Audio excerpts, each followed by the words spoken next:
Happy Sunday, DLF Nation. August 9th, 2020. This is episode, I think it's 4 of Manic and Chill. And back with Shane Manila. Yeah, 4 or 5. Who knows? We do so many things with podcasts and content that they all kind of just blend together. But Manic and Chill is back for another week. We still have the controls. The login still works. Still have access to the StreamYard and email code. So Shane is the worst, at Shane is the worst on Twitter, Shane Manila, Charles Chill, FFB, Dynasty Trades HQ, Dynasty and Chill. Shane has a topic this week, and it's interesting because I think it's it's dead period right now in Dynasty. We've talked about this the last couple episodes on how to approach draft picks, how to approach roster construction heading into this season. Still don't have a lot of clarity as to what this season's going to look like. I don't think we're going to have any clarity until literally the season starts. And then we see what happens. But we didn't really have any other big opt-out news in terms of fantasy or dynasty relevant players. So your topic, Shane, I'll let you go ahead and introduce it. First, how are you doing? And then second, I'll let you go into the topic because I think it's going to be fun. Well, I'm doing awesome, except that I keep trying to order sofas and futons, and the orders keep getting canceled. Or UPS tells me something was delivered when it wasn't. So I've now tried to attempt, I'm moving on to my 4th attempt at ordering a sofa. So that's fun. Yeah. So spend all your money on dynasty leagues. Yeah. Yeah. So if anyone comes over to my apartment in the next 3 weeks, you're not going to have anywhere to sit. So that's unfortunate. Oh, well. Whatever. Other than that, yeah, no, I'm good. I guess I'm feeling more optimistic this week about the NFL actually playing, because only less than 1% of the players tested positive for COVID. Yeah, I think it's between 1% and 2%. But yeah, I mean, 56 out of reportedly 2,600 personnel. So that includes coaches, trainers, basically everyone arriving at the facility. So, I mean, I guess that's a positive, consider they were all coming from everywhere in the country. You'd figure that the positives would have been fairly high at the offset because everyone's coming from different places, right? Yep. So now I'm feeling more positive, and I'm sure that positivity will be probably completely smashed by the time this actually airs. Something will have happened, and then there'll be an outbreak like the St. Louis Cardinals, where they aren't allowed to play baseball for I don't even know. They haven't played in a week, I think. But other than that, I'm feeling good. The COVID stuff is still affecting my fantasy football strategy, though, and that's what made me think of this topic today. Is players and player types that I'm afraid to trade for, and mostly because of not knowing what next season's going to look like. So I just, I had a couple players that I came up with, and a couple, basically a couple types of players that fit, and then specific players that fit the mold.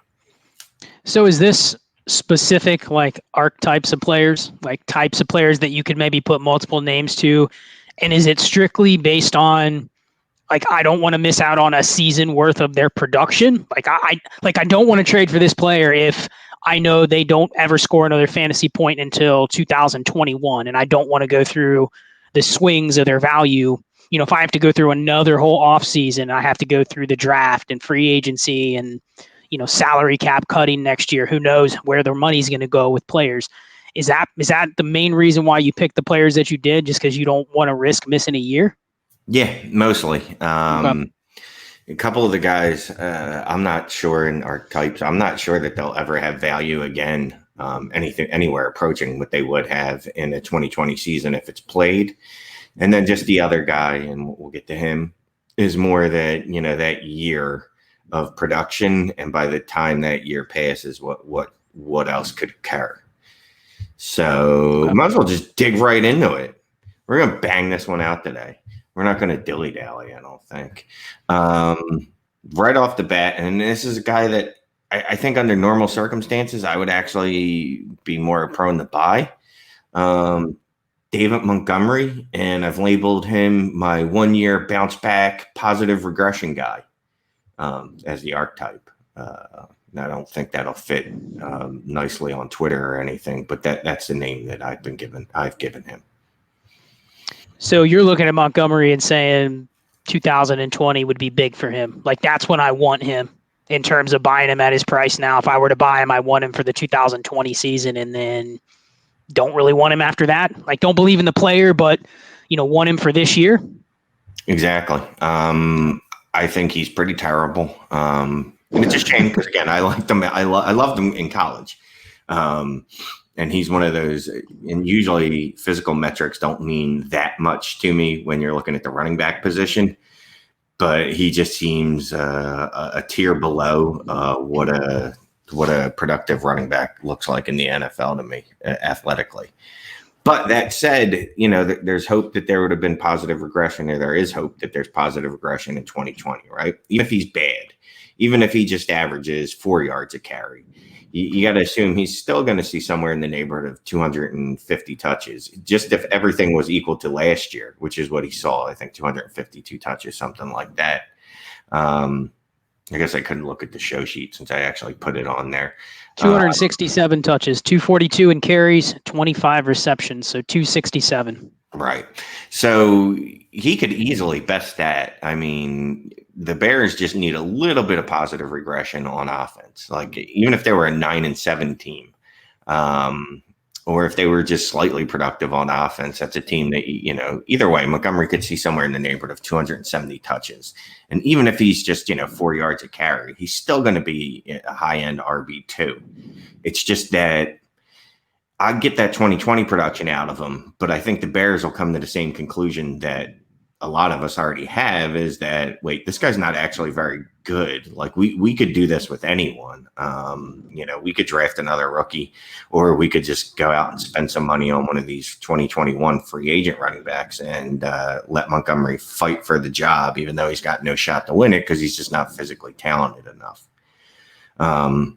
So to me, like I said, I'd normally be buying a guy like this because he's a win now guy. He definitely is. He's a guy that next year I'm going to plug him in. I'm never going to be happy about, putting him out there, but he'll probably get me 15 points a week, and I'll be okay with that, knowing that he's going to crash and burn the following year. So that's my biggest concern, is he's a 1-year rental, and I don't know that I'm actually going to get that full year out of him, for one, because of COVID, and two, I mean, he could always end up missing time because of COVID, or injuries happen anyway, but mostly the COVID is what scares me. Well, on the contrary, I mean, everyone's buying Miles Sanders and maybe to a lesser extent Josh Jacobs, but they're looking at that saying, and I've perpetuated this narrative.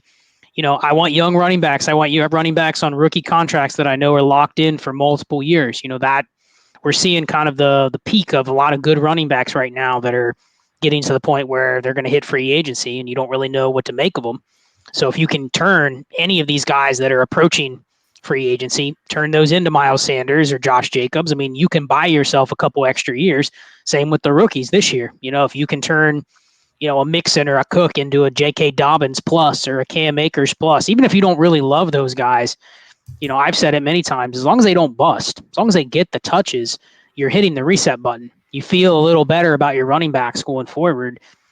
Montgomery fits the same mold of Sanders and Jacobs, and he had like 267 touches, like we said. So normally that would be a guy where you're going, man, I want to hit the reset button. Let me get out of really anybody that is coming up for free agency that I don't think has the staying power to get a contract extension. Let me move any of my Melvin Gordons or my David Johnsons or Chris Carsons. Let me move those guys immediately for even plus. Give me Montgomery and I'll give you one of those guys plus just to hit the reset button. But I think also now with Montgomery, he's potentially facing a coaching change, right? The Bears season kind of goes out of the window. The thing is, even if he's good next year, they bring in a new coaching staff. The coaching staff may say, hey, we're going to change run schemes, or we want a different type of back. And that's basically what happened to Jordan Howard in Chicago. He's not a terrible running back. I can see Jordan Howard having an 8 to 10 year career and having a lot of touches.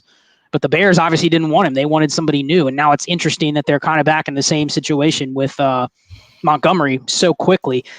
Any make of it that, here's my thing on Montgomery is I do think he would be propped up if he was in a better situation or a better offense. Imagine him in Seattle, for instance. I know that's one I keep bringing up, but I'm like, if he would have been given Chris Carson's opportunity, would we be seeing him a little bit differently? And then also, he does have a 100 target satellite back that also was super inefficient last year as well.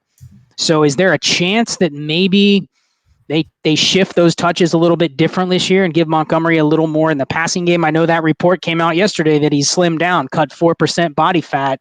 Oh. I mean, even if he's 5 to 10% quicker, and he can still maintain the 250 carries, right?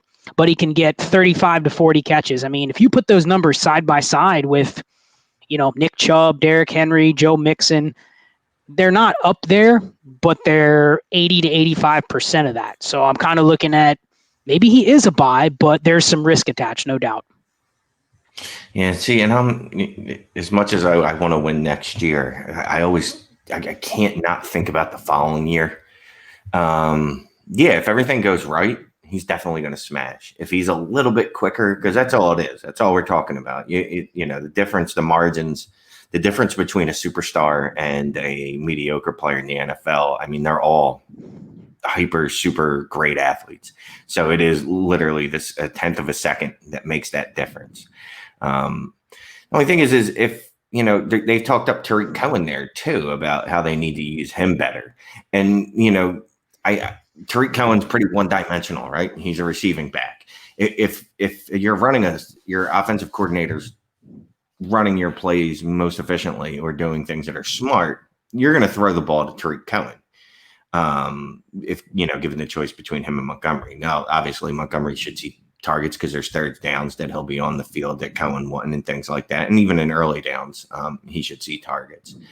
But mostly what I think is that they're going to try to get Cohen the ball more as a receiving back and still use Montgomery similar to how they used him last year, sporadically in the passing attack. If he's a little bit quicker, great.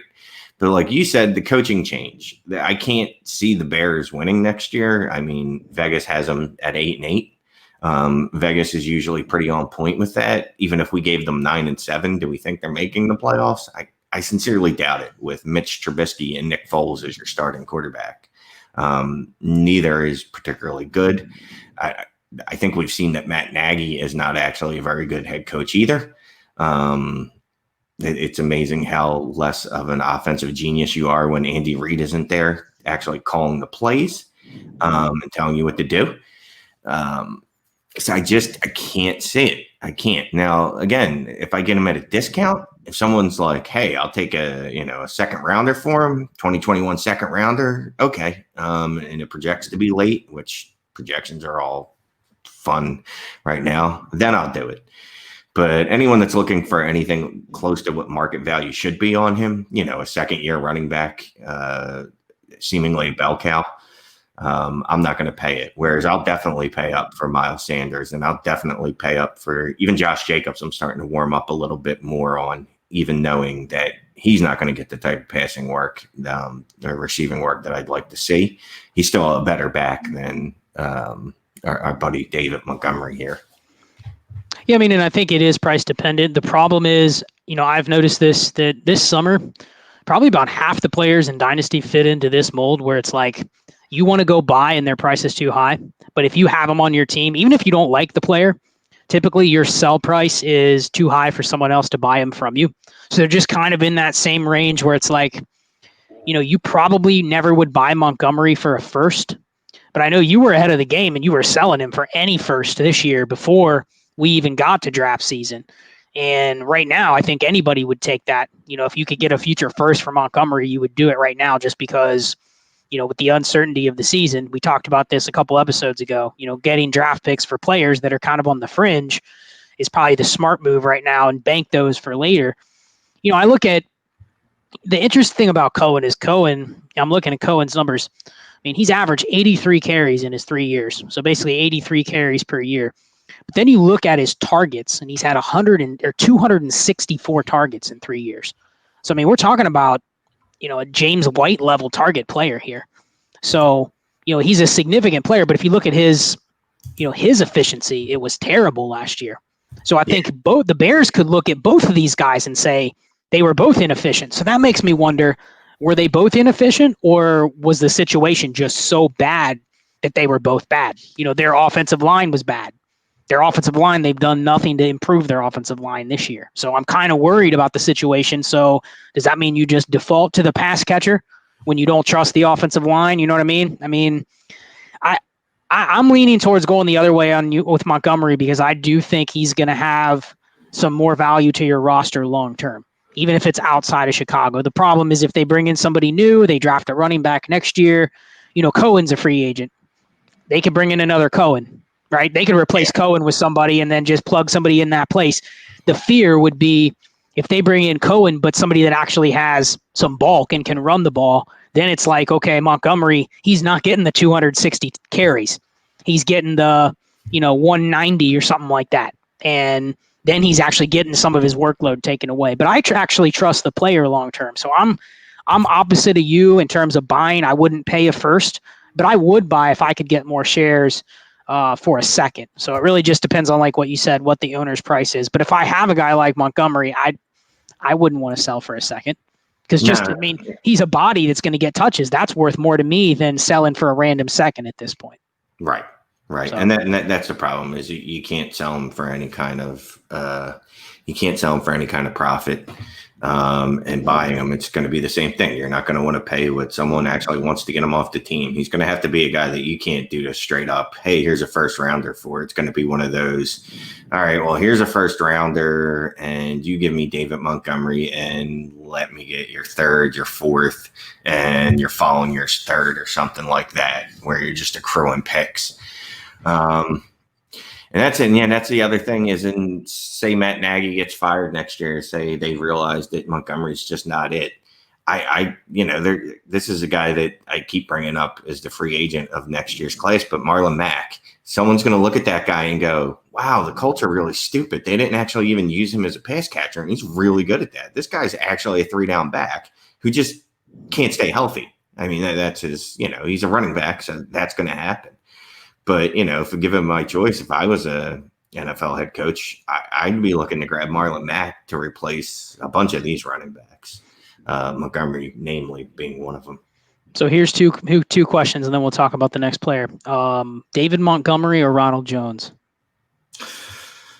Oh, man. Because I think either side – you take Rojo?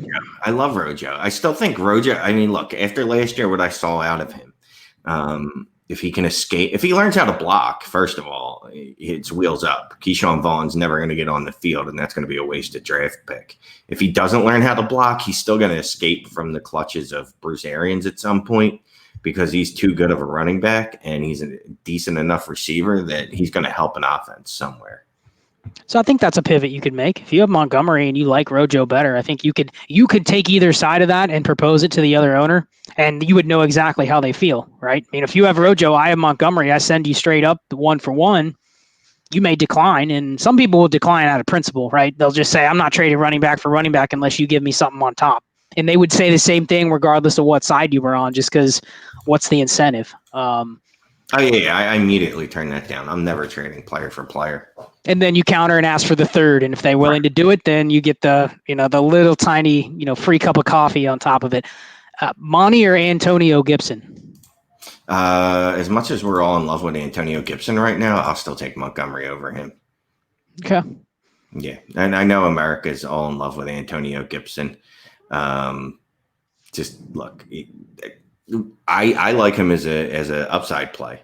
I like him as a guy that could hit, but people are talking about him now like that's his backfield. All right. I mean, the guy's got 77 college touches. That's just, it's not enough for me to go off of. And I love upside. It's just that he scored a touchdown every 4 touches or something ridiculous in college. I guess that shows upside, but that sample size is just too small for me. Yeah, I mean, I looked up his total stats from junior college or community college, and it was 170 touches for 2,323 yards, 28 touchdowns. So just ridiculous. I mean, if you calculate out to fantasy points, I mean, the dude's scoring, more fantasy points per touch than I've ever seen before. I don't have it right in front of me, but pretty ridiculous splits. Yeah. Hey, and some of that's junior college. There's a reason that you can't, those stats aren't included when you go on to college football reference or sportsreference.com, whatever it is. It's true, but it's just interesting that is, I mean, in the thing is, and this isn't, we never meant to talk about Antonio Gibson, but it's just fascinating because he played 49 games. So he played a lot of games in community college and for Memphis, but basically every level, every year from first year to his fourth year, they used him the same every year.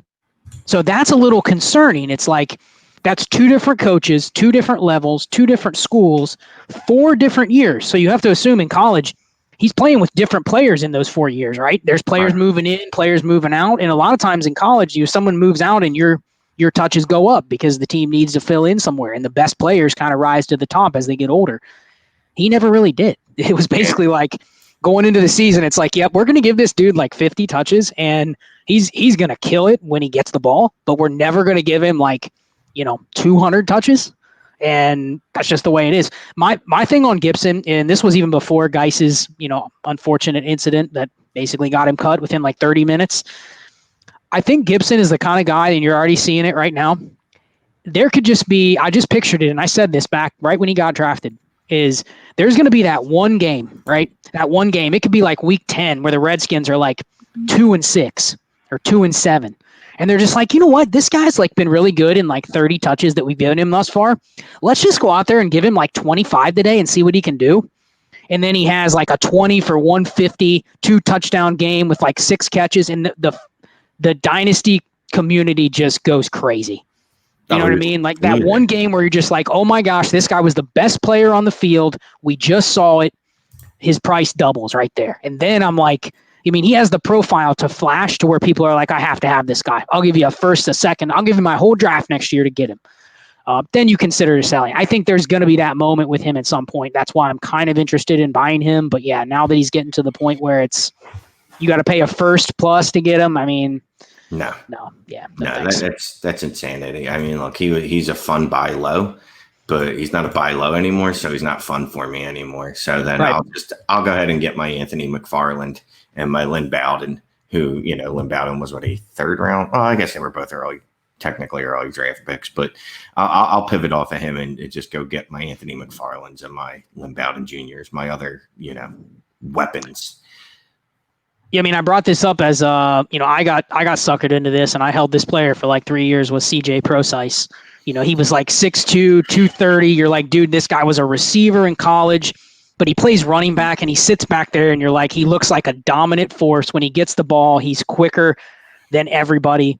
He was decent carrying the ball and a great receiver. And you're like, as soon as he hits, like he's going to be the guy. And he had one game. You remember the one game he had? I think it was Sunday Night Football. And the Eagles too. Yeah. I mean, and you're just like, oh my gosh. And then injuries probably contributed to it. But yeah, that was one where that profile can just tease you. And if it never happens, it never happens. And I can't even calculate how much sunk cost I had on Procise just holding him on rosters. I even rostered him until this offseason, just seeing, hey, is he going to maybe sign somewhere after he leaves Seattle? And I definitely had him on rosters up until last offseason because same thing. It's going to happen. It's going to happen. It's going to happen at some point, right? No. Then you realize if it didn't happen in Seattle and he couldn't even get the chance there, where they will give you a chance if you're just a warm body at some point, then I don't know. So you want to go into we kind of went 20 minutes on the first player, but let's go real quick. Leonard Fournette was another one that you talked about. I assume I kind of know why Leonard Fournette. Do you want to spend too much time on there? Or you want to go with the receiver because it's a little different? Leonard Fournette's kind of the same thing, except that, he's dead after next year. So You think though? Yes. I don't think he bounces back and someone takes a shot on his talent, a la Gurley or Melvin Gordon, somebody like that? No? I think the NFL hates him just by the fact that the Jags have been trying to trade him for 2 seasons now, and they would have taken anything for him, and the rest of the league was like, nah, we're okay. We're good. We're good. Interesting. Yeah. And I just, and the regression there is there's no way, unless the Jags want to continue losing, that they're going to throw the ball to him 100 times again. because that was just, I don't know what the expected value, what his value over expectations were. It had to be negative though in the receiving game because he was just an absolute, like he was useless. You'd get the ball to him and then that's it. And then nothing would happen. So are you lumping Fournette in the same mold as, would you prefer guys like James Conner over him? You think James Conner has a better shot long-term than him? Man. Or are they all in the same boat where you just really don't want those guys? Unless they're the elite free agents, you don't want them. Yeah, Connor's another one. He's on that list where it's if normal circumstances, I'd be buying him up, left and right because we've seen what he can do when he's healthy. But again, what about Gurley? 1 year deal. That sounds like this could be it after 1 year too in Atlanta. See, Gurley, it doesn't matter about COVID to me. Like, I don't think that guy's got more than a year or two left in his knees anyway. And even at that, I take him over Fournette, probably behind Montgomery, but kind of all in that same bucket. Like all these 1 year running backs that maybe have 1 or 2 years in them that I don't think they're hyper talented or that I think they're injured or, you know what I mean? Guys like David Johnson thrown in there too. Not all in the same tier, we'd move them around, but yeah. Well, I don't think the market values Fournette quite like they value Gurley or David Johnson or even Connor or Chris Carson. If you see all those guys as 1 year and done, heck, you almost trade to the lowest common denominator if you have Fournette. You trade down to Carson or Gurley or David Johnson and try to get something on top because you're figuring it's a sunk cost after this year, and if COVID hits and the season's canceled, then it's a sunk cost anyway. So That's almost like you want to pivot off Fournette because you're lumping him down in a lower tier then, yeah? Yeah. I definitely, and I don't know if I'm probably lower on Fournette than a lot of people. You are. Yeah. I think a lot of people put him in the same mold as Kenyon Drake, Aaron Jones. They see that he could change teams, but they still see him as too talented to just be washed out. Whereas I think people expect Gurley and, James Conner, David Johnson, that they could wash out and not ever find a starting job again. Which is crazy to me because Connor, I think out of all the guys we just listed, is still the most talented. And that's even taking into account the injuries because obviously Gurley healthy is the most talented out of any of those guys, but Gurley's not going to ever be who he was again. Right. Whereas Connor, if he can ever stay on the field, you just look at his stats. He's a running back one every week he plays. It's just that simple. And that's is that Pittsburgh though? I don't know because we saw last year Jalen Samuels couldn't do it, right? Benny did it for a week. Benny did do it for a week. But I think James Conner is just that talented. I think he's a really talented back. I agree. It's just, will he ever be healthy? I don't know. And his injury thing is way beyond my pay scale. I don't know how having cancer and fighting cancer and all that stuff affects your body. But he's still a guy that I'd probably be willing to buy in on. It's just, same thing. I don't know if an NFL team's going to, when you have your choice between, and you got a bunch of guys that are going to be free agents in 2021. And it's going to be, you've talked about this. I can't wait for it just to see what happens. And we talked a little bit about it today with running backs, where it'd be pretty cool to see just Etienne and Hubbard go in the first 2 rounds or the second round, and then no other running backs. Just the NFL's like, you know what? This is a waste of draft capital. We've got 10 running backs out there that can at least handle half the job, if not more, in Marlon Mack, Fournette, Gurley again, David Johnson, whatever. If these guys, we get them in here for a year, let's stop wasting draft capital on these guys. I can't wait till next offseason. Also because I'm assuming that the pandemic will be over, so that'll make it a lot more fun. You never know. I think that, you're going to see the Mixon, Cook, Kamara contracts, whatever they are, that's going to define the market. If those guys end up signing for, 8 to 10 million at most, you're looking at a 1 year, $4 or $5 million deal for any of those guys you just listed at best. And that's with a cap that, right now the cap's at 200 million. It's going to go down. So, the floor is 172, I think. So it's like 198 is the max, right? I think right now, something like that. Yeah. And if the floor is going to be what it is, most likely based off revenue. Unless there's a complete turnaround and everybody opens up the stadiums and COVID goes away, which not going to happen. Well, and a lot of 1-year prove it backs next year probably, which doesn't preclude a team from completely opening their backfield and saying, "Hey, we'll give Fournette a 1-year, $5 million deal, but we'll also draft a third-round running back that immediately is going to push him for touches in the preseason." So it's not even like you get a 1-year smash of a lot of touches. So I mean, they're all volatile to carry through into the next season. I think it's just you got to kind of pick your battles on that. And just specific to Fournette, I mean, like I said, the biggest thing that concerns me about him is other teams have looked at what he did as a receiver and realized he is not a receiver. He's terrible at receiving. Don't ever let him be a receiving back again. I compared it to Carlos Hyde. He had that year where he had 59 catches, almost 100 targets, and then he's had 32 targets ever since, and it was like in double the amount of games. It's like clearly the team looked at that and said, this was the worst spent 90 targets ever. We just need to never throw this guy the ball ever again. And that's what the Jags did too, bringing in Jay Gruden. And Jay Gruden, the first thing he did was go, "Oh, no. This guy is not getting those targets. I don't care if Chris Thompson can only play 8 games. Chris Thompson's coming in and he's getting those targets because he was awful at it." So, I mean, we're looking at a guy that's probably a 2-down back the rest of his career. Yeah. And how good of a 2-down back is he really? I mean, his yards per carry, which I know people hate, whatever. I don't really give a shit. His yards per carry are what they are, and they were never good, ever. He's basically a below replacement level talent. Yeah. Maybe not talent, production. He seems like he should be, he's big, fast, but I don't think he's especially elusive. But even being fast, you would think he could still be a little more productive with the touches he's given. I think Carlos Hyde is a good career track for him. I can see him bouncing around for 4 or 5 more years and being a guy that they bring in to give early down work whenever it's like an emergency basis. But, can you ever count on him being a starting running? I mean, is he going to lose value in Dynasty and kind of just fade down into, hey, he's nice to have on a roster? But, and that's assuming that he can handle the durability. Carlos Hyde has been fairly durable the last couple of years, and I don't know if Fournette can just be a guy that comes in there and you can count on 16 from him all the time. So that's another thing that's working against him. Yeah. Carlos Hyde is definitely durable, and Fournette has shown to be anything but. Yeah. All right, let's spend like 5 minutes talking receivers because you had a receiver on here, and I think you can plug probably 15 players into this same mold, but you had Tyler Lockett. He's kind of getting towards that precipice where his values peaked, probably already peaked in Dynasty and on the way down. I like him for this year. I like him for next year. But I just want to hear your rationale.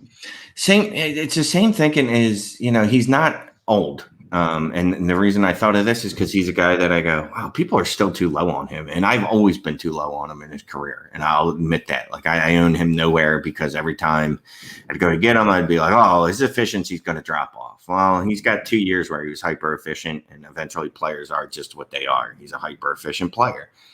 But again, he's 27 right now. It's a great age for a wide receiver, really great age. But if I give up a first-round draft pick, 2021, there's always the chance that I lose the entirety of the 2020 season from him because of COVID. And the next time he steps on the field, he's 29 years old. DK Metcalf is a year older, another year in the offense, even if it's just through virtual learning.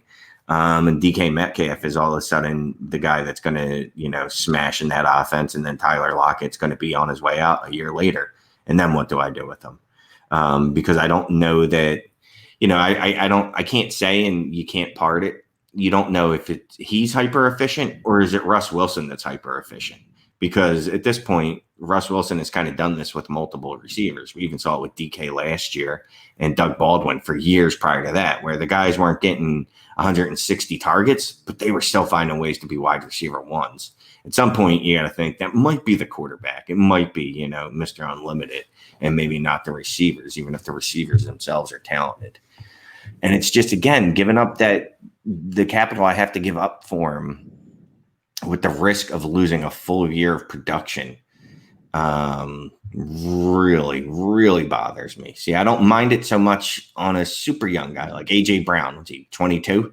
I lose a year of production on that guy, whatever. He'll be 24 by the time, the next time he steps on the field. And I know that a peak age for a wide receiver can run through their age, 30 season. But that is, again, for outlier receivers. And I don't know that Tyler Lockett is shown to be an outlier. I don't know if he can continue to do that as far as the age curve. Yeah, I mean, I think you're probably right that Russell. We don't have the math in front of us, but a Russell Wilson target is probably worth 20% more than the average target in the NFL. So if you can bank him for 100 Russell Wilson targets every single year, he's probably going to produce close to what his current value is. My only pushback is there's some players in this same tier that I know you're high on, and I kind of look at it and say, if you believe what you just said is true, that if he's going to get, even if he's a wide receiver too, I mean, I think he's going to be in line for at least 100 targets from Russell Wilson. I mean, unless they sign somebody else, unless they spread it around to, tight ends that we don't necessarily expect. I look at other guys in the same tier. Do you have the same concerns with Robert Woods? He's a year older than Tyler Lockett.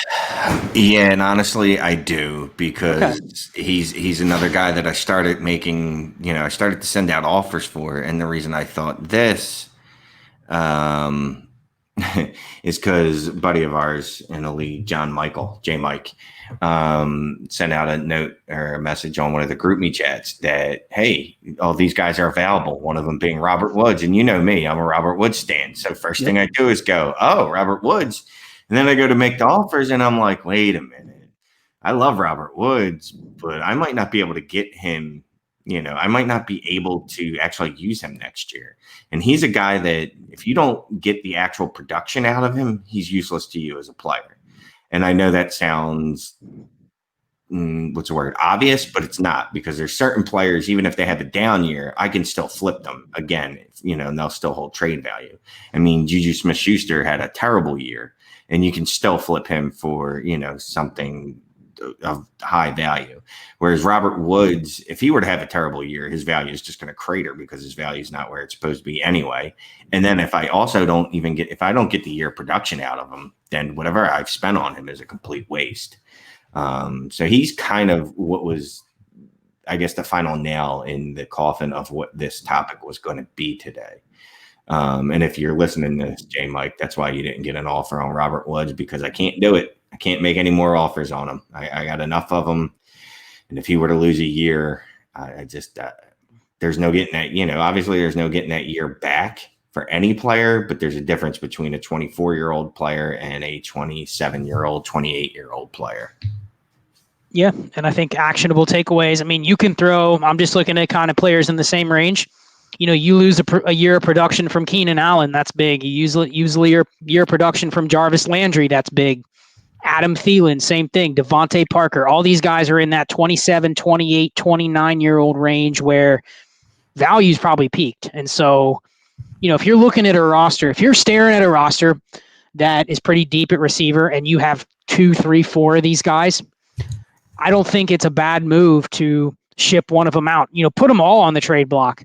Ship one of them out and cash in. Listen to our episode a couple weeks ago. Cash in for a first and a second if you can get it, or at least a first in a certain format too, and just bank the draft pick. Receivers are easy to find. I think we've hit that on our shows many times, that there's tons of receivers that can produce, week to week. So, I think contenders, maybe if there's an actionable takeaway, would be, if you're staring at a contender, it can't hurt to trade away one of these guys for a first and just hedge your bets that you may not lose that season. I mean, the worst case scenario, you can probably use that first back in the season to buy a receiver, right? The receivers are always available in most leagues.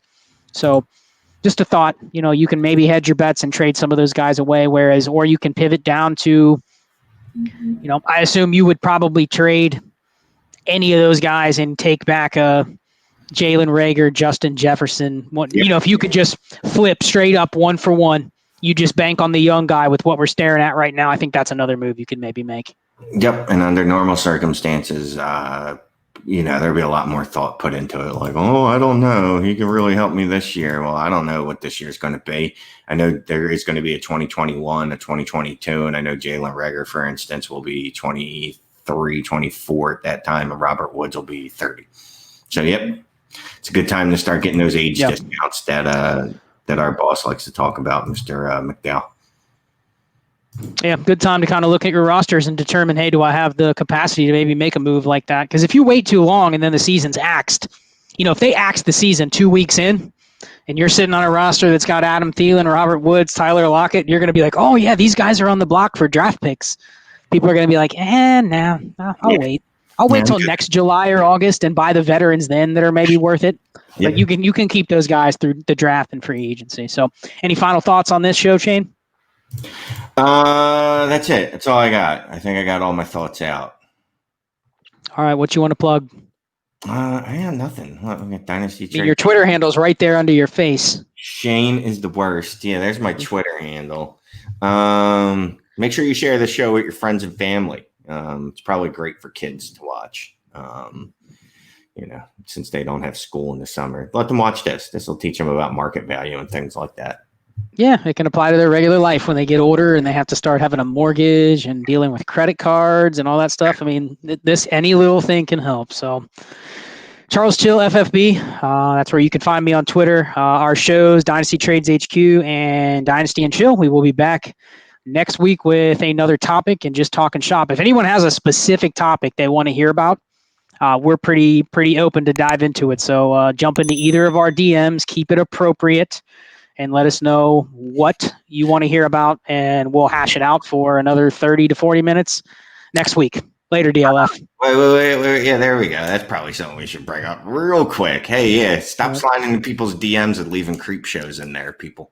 Unless it's keep it fantasy related. Keep it respectful. Jeez. All right, we're signing off. Later, Shane. Goodbye.